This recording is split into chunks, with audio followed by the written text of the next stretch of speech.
Auto-reloaders are some of the most devastating yet most toxic vehicles that have made their distinct presence in World of Tanks Blitz. Right here in front of you, I have two distinct vehicles to demonstrate such purpose, such as the Tier 10 American auto-reloader, the T57 Heavy, along with the Tier 10 French auto-reloader, the AMX-50B. Both of these vehicles have their distinct upsides and also along with their tragic downsides along with that. Starting off with the 57 Heavy, the vehicle carries 2694 damage per minute with a magazine reload time of 21.73 seconds with a 2.5 second intra-clip reload time in between the three shells that it carries. Along with having pretty solid pen factors, sitting at 272 on the standard, 373 on the premium, and 65 on the high explosive. Combined as well with 400 average damage on its standard, 340 on the premium, and 515 on the high explosive. Which means that if you're able to dump all three of your shells when running standard ammunition and you're able to pen all three of them, that's about an average of about 12 to 1300 damage per shot, which is absolutely crazy to even think about.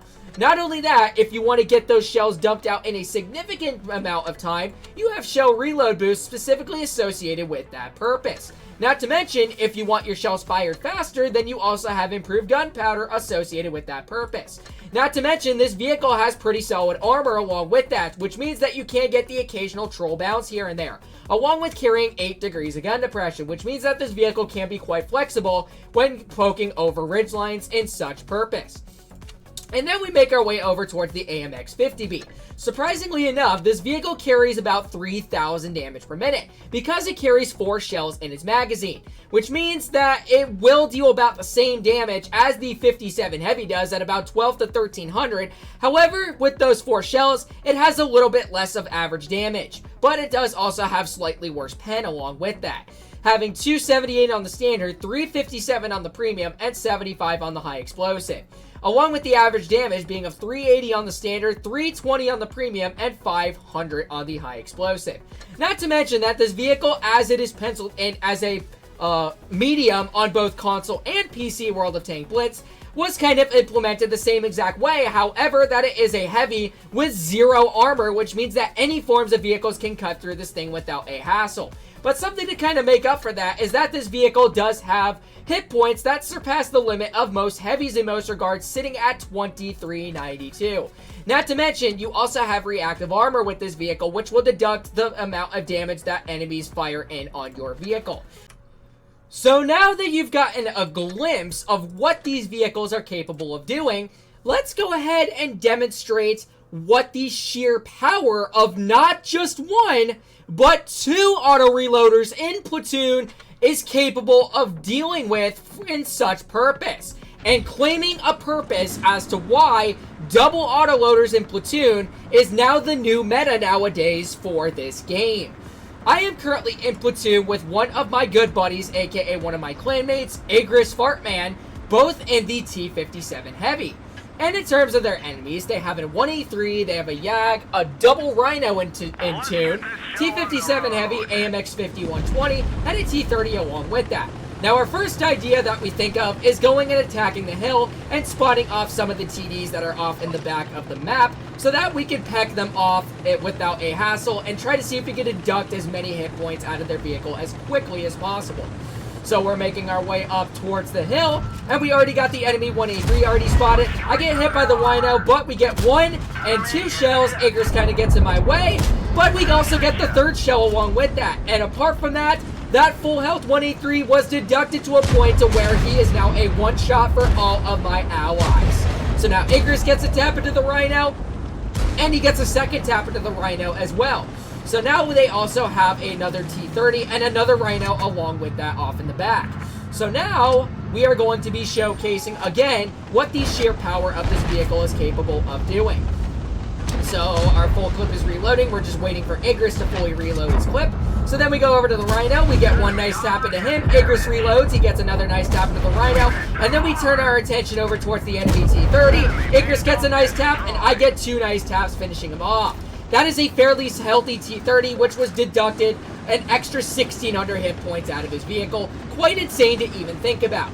And now that we're reloading our clips, we are going to show you the agonizing power of what this vehicle is capable of doing, especially with the shell reload boost.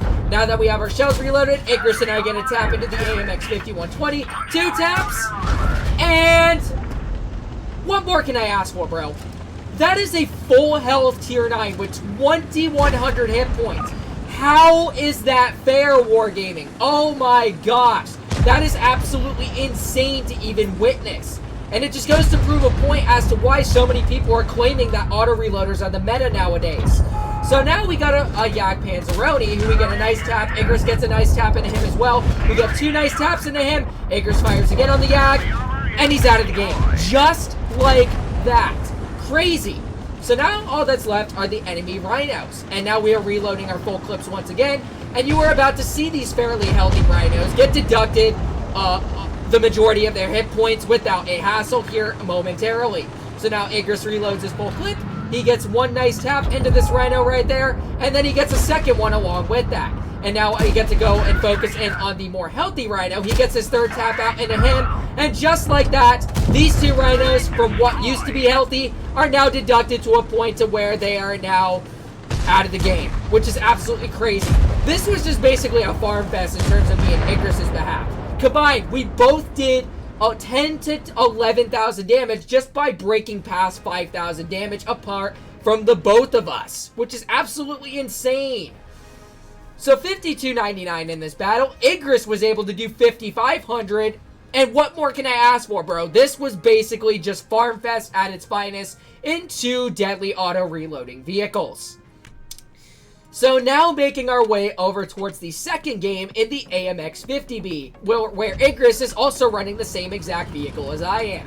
In terms of their vehicles, they have a 183, a 4202, M6 Yo, double rhinos once again. It's the same exact rhinos from the first game, another 57 heavy along with a Vickers light.